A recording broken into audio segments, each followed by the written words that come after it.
T'inquiète pas, on est en train de périr, puis toi tu ronfles ici. Ouais, c'est ce qu'on fait. Tout le temps, Dieu nous a abandonnés. Dieu, mais moi je ne comprends pas. Depuis que je suis devenu chrétien, mes affaires ne marchent pas. On dirait même que Dieu ne me connaît pas. Mais Dieu est en toi, oui ou non? Est-ce que Jésus était là-bas, oui ou non? Pourquoi vous inquiétez? Ils l'ont réveillé. Tu ne t'inquiètes pas de nous, tu vois. On a dit de venir, nous on a donné la barque, on t'a donné la dîme, les offrandes. Et tu ne t'inquiètes pas. Si c'est ça, la garde votre dîme et offrande. Non. Ayez confiance. Il est le chef et le consommateur de votre. Vous devez courir ayant les regards sur qui? S'ils étaient, je vous pose la question, si les 12 disciples étaient assis sur moi, regardaient Jésus dormir, est-ce qu'ils seraient inquiets? Est-ce qu'ils allaient voir la tempête? Est-ce que la tempête peut les vaincre? Qui était en danger dans la barque? C'est Jésus ou eux? Qui devait sombrer si la tempête rentrait? C'est celui qui dort, non? Alors, si lui dort, la barque est balancée, il ne se réveille pas. Pourquoi vous vous inquiétez? Je ne comprends pas ça. Vous vous inquiétez de quoi? Vous pouvez ajouter, il a dit, vous ne pouvez pas noircir votre cheveu, vous ne pouvez pas blanchir. Vous ne pouvez pas ajouter une coudée à la durée de votre vie. Pourquoi vous vous inquiétez? Pourquoi vous vous inquiétez? Quand Jésus s'est levé, il a dit, où est votre foi? C'est-à-dire, où avez-vous mis, sur qui est l'objet de votre foi? La mère ou moi? Voilà la vraie question. C'est ça c'est pourquoi Abraham, Dieu dit à Abraham, mais Abraham, pourquoi je suis l'objet de ta foi, oui ou non? Je suis le Dieu tout suffisant, oui ou non? Jésus dit à ses disciples aussi, est-ce que je suis suffisant, oui ou non? Où est votre foi? Où est l'objet de votre foi? Qui est l'objet de votre foi? Ils ont baissé la tête maintenant. Pourquoi n'avez-vous point de foi?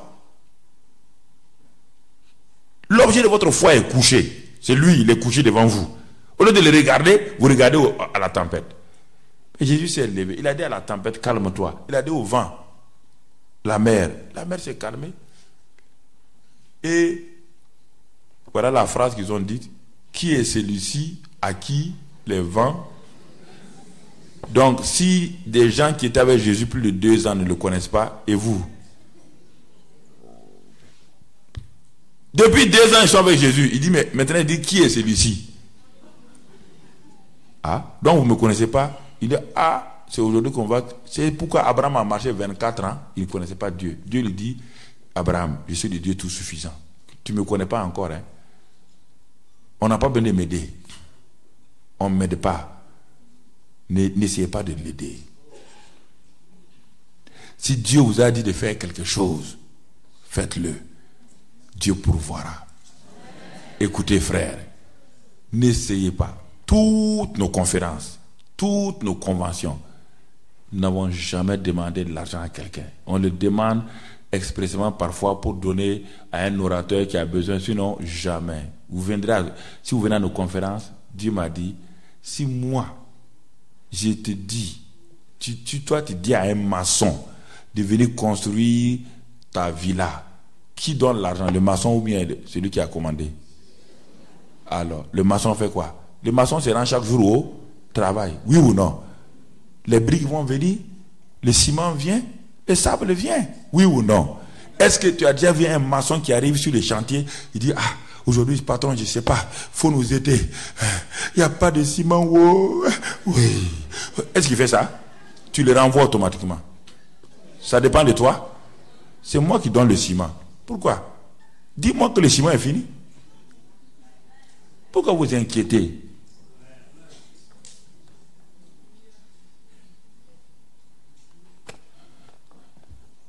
Organisateur de CIVI, pourquoi vous inquiétez? Pourquoi vous dites aux gens tous les jours, attention, on va CIVI, on n'a pas fixé le budget encore. Si Dieu vous a de faire le budget de CIVI là, Dieu sait où il va pourvoir. Dieu a des gens ici qui vont, Dieu va leur parler. Ne vous inquiétez pas. Quand Dieu a dit de construire le bâtiment d'église en 3 mois et le montant de l'argent dit c'est 420 millions, est-ce que j'avais 1 franc avec moi? Hein? Non. Je ne me suis pas mis en... Il dit 3 mois et c'est 420 millions. Il me dit de ne pas emprunter en banque, de ne pas demander à la banque. De ne pas faire pression sur les gens. De dire seulement, on va construire un bâtiment, ça coûte 420 millions et prix d'entreprise. Et de laisser. Et en 3 mois. J'ai annoncé ça. J'ai pris ma valise, j'ai commencé à voyager. Je suis venu en Côte d'Ivoire, ici au Bénin, Togo, tout. Dieu dit, si lui me dit de faire, lui, je n'ai pas venu l'aider. Il dit, j'ai l'argent là. J'ai donné de l'argent à mon peuple, ne t'inquiète pas. Et le premier qui est venu pour donner ses offrandes, c'est le responsable du comité de construction de l'église. Ils sont allés à la maison. C'est lui il était un ingénieur, il est chef d'entreprise. Et sa femme dormait. Dieu parle à sa femme. Il dit, mais les 35 millions là, que vous avez gardés là-bas, le temps est venu, c'est pour mon église maintenant.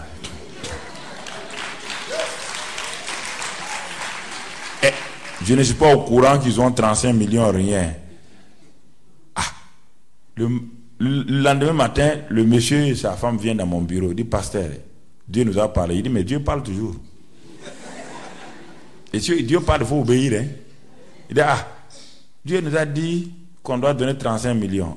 Il dit, Dieu sait que vous avez 35. Est-ce que vous avez moins de 35 millions? Ils ont dit non. Est-ce que vous avez plus de 35 millions? Il dit non. Il dit, faut obéir.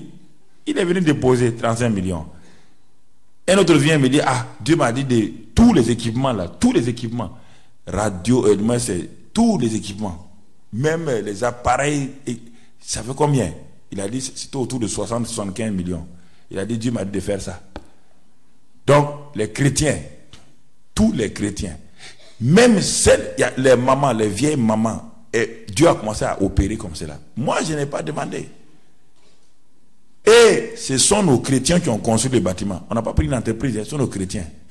Dieu a suscité des gens, comme on est en train de construire la télévision et tout maintenant, qui va finir en janvier.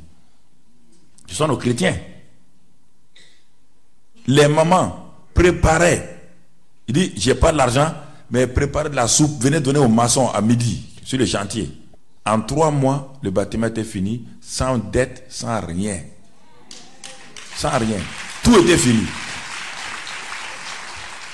Ne vous inquiétez pas, si Dieu vous a parlé, il ne va pas faillir.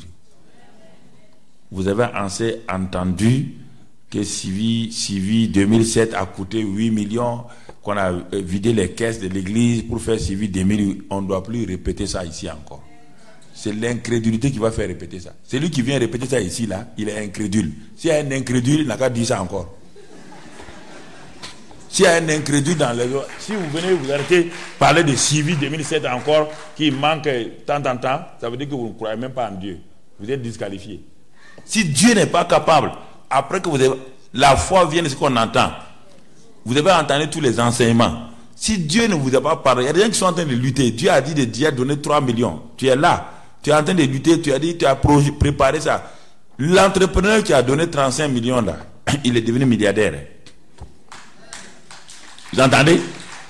Il est devenu milliardaire. Tous ceux qui ont donné, ils sont multimilliardaires. Dans notre église, Chou est là. Ce sont des multimilliardaires qui sont assis. Alors quand je les ai tous pris, il n'y avait aucun qui avait une bonne voiture. Je les ai enseignés simplement. Blanc comme noir. On a des Français, on a des Américains, on a toutes sortes de gens dans l'église aujourd'hui. Des Burkinabés, tous. Beaucoup sont devenus, plusieurs sont devenus multimillionnaires, d'autres des multimilliardaires.